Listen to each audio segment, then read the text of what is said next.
በአቃቂ ቃሊቲ ክፍለ ከተማ አስተዳደር የበርካታ እናቶችን ልብ ያሳረፈ የተማሪዎች የምገባ ፕሮግራም በሁሉም የመንግስት ትምህርት ቤቶች ተጠናክሮ ቀጥሏል።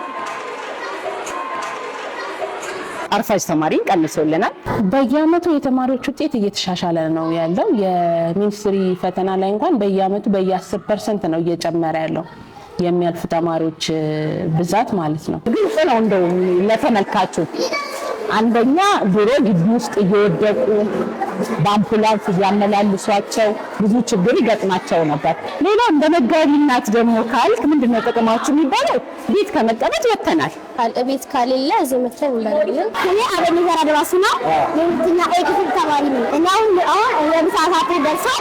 ምሳዬን እየበላሁ ነው። አሁን እንደዚህ በልተን ክፍል ስንገባ ትምህርታችንን በደንብ እንከታተላለን። ምግብ ሳንበላ ልንከታተል ከመጣን አቅማችንና መከታተል አንችልም። ስለዚህ ምገባው በጣም ለኛ ጠዋት አንዳንድ ዳቦ እንቁላል አለ፣ ሻይ ጨጨብሳና ቅንጬ አለ። ምሳ ሰዓት ደግሞ እንጀራ፣ ወጥ፣ ሩዝ እና መኮረኒ። ስሜ በላይነሽ በየነ ነው። የምሰራው ገላን ቁጥር 2 ትምህርት ቤት ነው።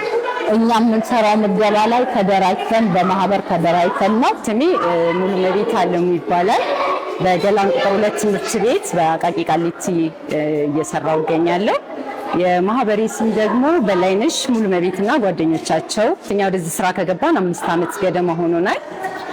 በተማሪዎች ዙሪያ የማየው ነገር እጅግ በጣም ብዙ ለውጥ አለው። በቃላት ሊነገር የማይቻል አንደኛ አርፍዶ መምጣትን በጣም ቁጥር 1 ከቀነሰው ነገር እዚሁ ስለሚመገቡ ደብተሮቻቸውን ይዘው ዩኒፎርማቸውን ለብሰው ጠዋት ነው የሚገኙት።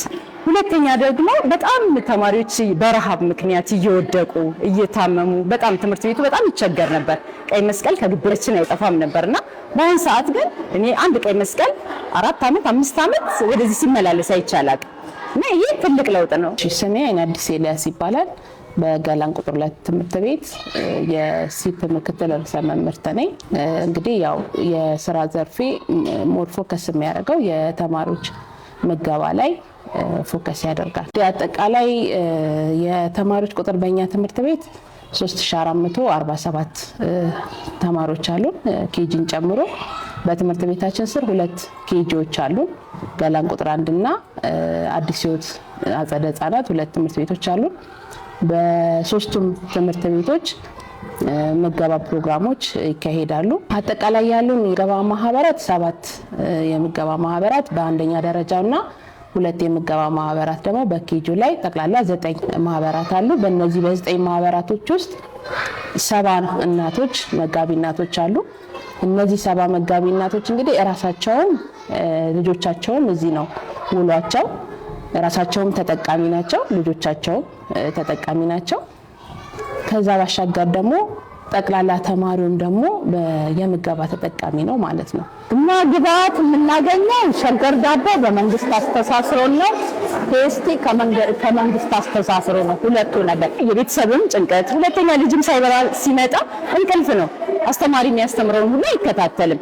እነዚህ ነገሮች በጣም ተቀርፏል። ዛሬ ብዙ እህቶችን አትርፈናል። ሌላው ደግሞ በጣም ትልቅ ነገር ልጆችን ነው የምታገለግለው እዚህ ጋር እንደ ወላጅ ስለማየው ማለት ነው።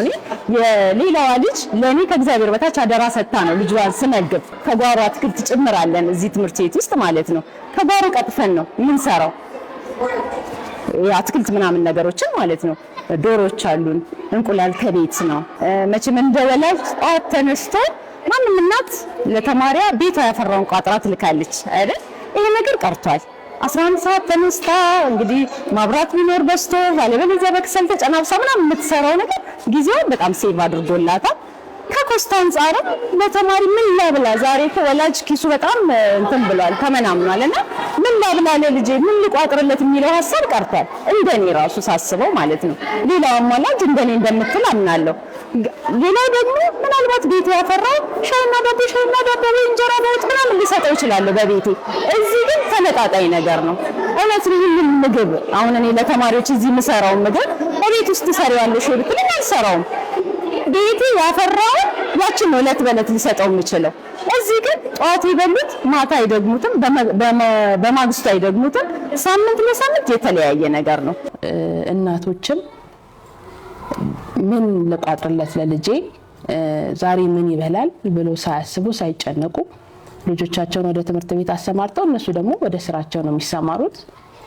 ልጆቹም ደግሞ እዚህ ደስተኛ ሆነው ስለ ምግብ ሳያስቡ አእምሯቸውን ብሩህ ሆኖ ትምህርታቸውን ደስ በሚል ሁኔታ እየተከታተሉ ነው ያሉት። ምገባው በመኖሩ ትልቁ ልጆች ላይ ያለው ለውጥ ወይም ደግሞ ያለው ኢምፓክት አንደኛ ጠዋት ላይ ሲመጡ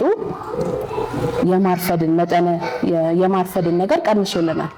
ልጆች ቤት ውስጥ ዩኒፎርማቸውን ለብሰው ታጥበው ጸርተው ዩኒፎርማቸውን ለብሰው ቦርሳቸውን ደብተራቸውን ይዘው ነው ወደ ትምህርት ቤት የሚመጡት። ወደ ቁርስ ነው የሚሄዱት። ቁርሳቸውን ካበሉ በኋላ ደግሞ ወደ ሰልፍ ስነስርዓት በጊዜ ይሄዱልናል 2 ሰዓት ላይ ማለት ነው። በፊት የነበረው ነገር ግን አንደኛ እዛው ቤታቸው ውስጥ ቁርስ ለመብላት ሲሉ የማርፈድ ነገር ይኖራል።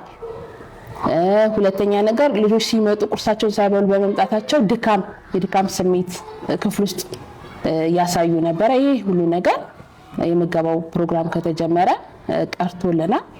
ስለዚህ እነኚህ ልጆች ደግሞ እነኚህን የተመጣጠነ ምግብ ከዚህ ትምህርት ቤት ባገኙ ቁጥር ትምህርታቸው ላይ መሻሻል ያመጣሉ ማለት ነው። ስለዚህ ጥሩ የትምህርት ለውጥ አምጥተናል። እንደ ትምህርት ቤት በየአመቱ ፕሮግረስ አለው። በየአመቱ በየ10% 10% እየጨመረ ነው ያለው።